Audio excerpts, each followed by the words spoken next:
নমস্কার বন্ধুরা, আজ শেয়ার করব সম্পূর্ণ নিরামিষ পদ্ধতিতে চাল কুমড়োর ঘন্টর রেসিপি, যেটি আপনারা কোনো রকম ঝামেলা ছাড়াই ঘরে থাকা সামান্য কিছু উপকরণ দিয়ে খুব কম সময়ের মধ্যেই বানিয়ে নিতে পারবেন।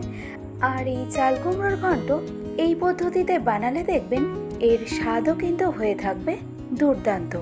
তো তাহলে আমাদের আজকের এই নিরামিষ চাল কুমড়োর ঘন্ট তৈরি করতে কী কী লাগছে সেটা দেখে নিন।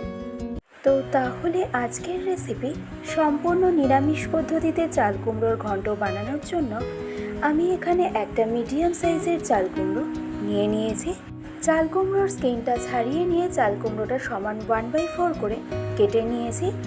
এবার একটা গ্রেটারের ঠিক যে দিকটা থেকে বড় করে গ্রেট করার দিক, ঠিক সেদিকটা থেকে চাল কুমড়োটা খুব ভালো করে গ্রেট করে নেব। আপনারা একটু লক্ষ্য করলেই দেখতে পাবেন গ্রেট করার সময় আমি চাল কুমড়োটা কিন্তু উপর থেকে নিচের দিকে নামাচ্ছি, তাতে দেখবেন চাল কুমড়োটা কিন্তু একদম পারফেক্টভাবে গ্রেট করে নেওয়া হবে। আর এই একইভাবে সম্পূর্ণ চাল কুমড়োটাই গ্রেট করে নেব। এইভাবে গ্রেট করে যদি চাল কুমড়োর ঘন্ট তৈরি করা হয় তাহলে এর টেস্ট কিন্তু দারুণ আসে। তো এবার আমি মেন রান্নাটা শুরু করব, আর তার জন্য গ্যাসটাকে অন করে একটা কড়াইতে আমি দিয়ে দেব 4 টেবিল চামচ সর্ষের তেল। পরিমাণ মতো সর্ষের তেলটা দিয়ে দেওয়ার পর ফোড়নে অ্যাড করব 2টো মিডিয়াম সাইজের তেজপাতা, আর দিয়ে দেব 1 চা চামচ পরিমাণে গোটা সাদা জিরে।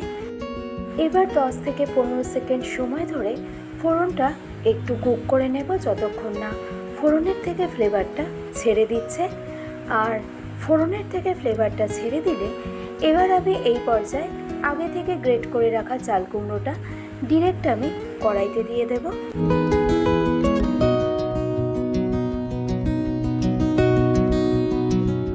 সম্পূর্ণ চাল কুমড়োটা দিয়ে দেওয়ার পর এবার আমি অ্যাড করে নিলাম স্বাদ অনুসারে নুন, আর একই সাথে রঙের জন্য অ্যাড করে নিলাম 1 চা চামচ হলুদ গুঁড়ো, আর সবশেষে দিয়ে দেব 2টো মিডিয়াম সাইজের রাফলি টুকরো করে কেটে নেওয়া টমেটো।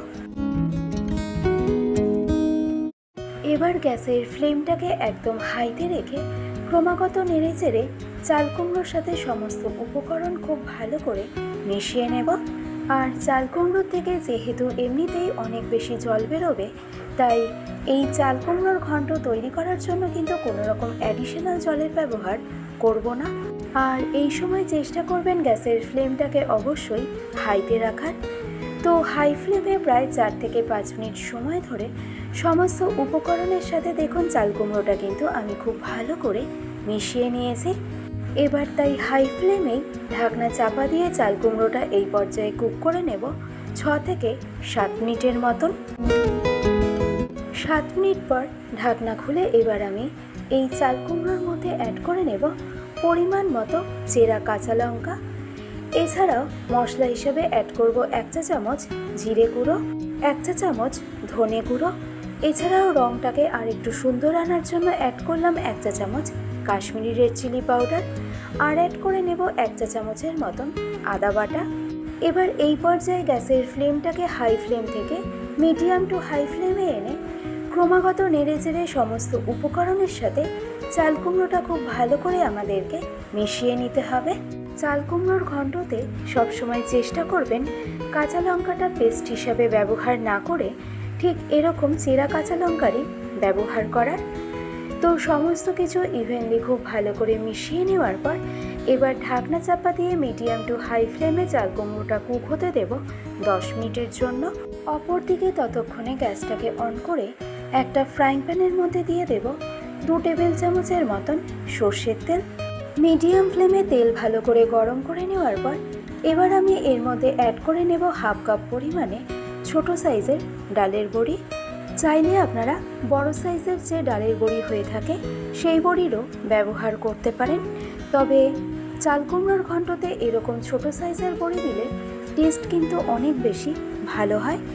তো মিডিয়াম ফ্লেমে ক্রমাগত নেড়ে চেড়ে ডালের বড়িগুলোকে আমি ফ্রাই করে নেব, যতক্ষণ না বড়ির মধ্যে একটা হালকা লাল রং চলে আসছে।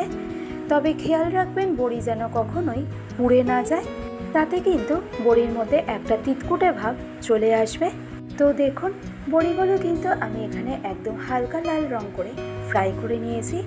এবার অপর দিকে সম্পূর্ণ 10 মিনিট পর কড়াইয়ের মুখ থেকে ঢাকনাটা খুলে এবার এই পর্যায়ে ভেজে রাখা বড়িগুলোকে ডিরেক্ট আমি দিয়ে দেব। আর তারই সাথে টেস্ট ব্যালেন্সের জন্য আমি অ্যাড করে নেব 2 চা চামচ পরিমাণে চিনি। চাল কুমড়োর ঘন্টতে চিনিটা কিন্তু একটু তুলনামূলক বেশি লাগে, কারণ চাল কুমড়োর টেস্ট কিন্তু একটু টক হয়, আর তাই টেস্ট ব্যালেন্সের জন্য এখানে চিনিটা ব্যবহার করা কিন্তু অবশ্যই জরুরি।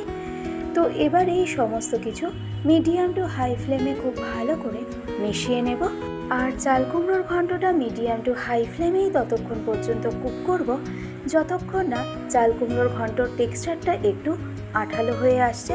তো আপনারা একটু লক্ষ্য করলেই দেখতে পাবেন এই পর্যায়ে চাল কুমড়োর ঘন্টর টেক্সচারটা কিন্তু বেশ অনেকটাই আঠালো হয়ে এসেছে।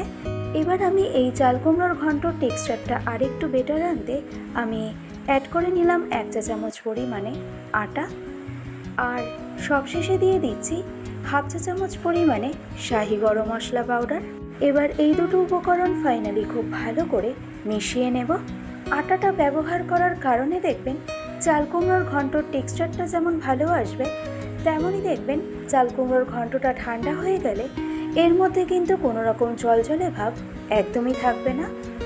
তো আটা ও গরম মশলাটা অ্যাড করার পর আরও 2 মিনিট সময় ধরে মিডিয়াম টু হাই ফ্লেমে চাল কুমড়োর ঘন্টটা কুক করে নেওয়ার পর এই পর্যায়ে দেখুন আমাদের চাল কুমড়োর ঘন্ট কিন্তু একদম রেডি। এবার গ্যাসের ফ্লেমটাকে অফ করে দিয়ে সার্ভ করব আজকের রেসিপি চাল কুমড়োর ঘন্ট। তো তাহলে আমার আজকের এই সম্পূর্ণ চাল কুমড়োর ঘন্ট রেসিপিটি আপনাদের কাছে কেমন লেগেছে সেটা আমাকে কমেন্ট করে জানাতে কিন্তু একদমই ভুলবেন না। আর ভালো লাগলে রেসিপিটি অবশ্যই এভাবে একবার বানিয়ে দেখবেন। আশা করছি আপনাদের সকলেরই ভীষণই ভালো লাগবে। আজকের ভিডিওটি এই পর্যন্তই। ভালো থাকবেন, সুস্থ থাকবেন, ধন্যবাদ।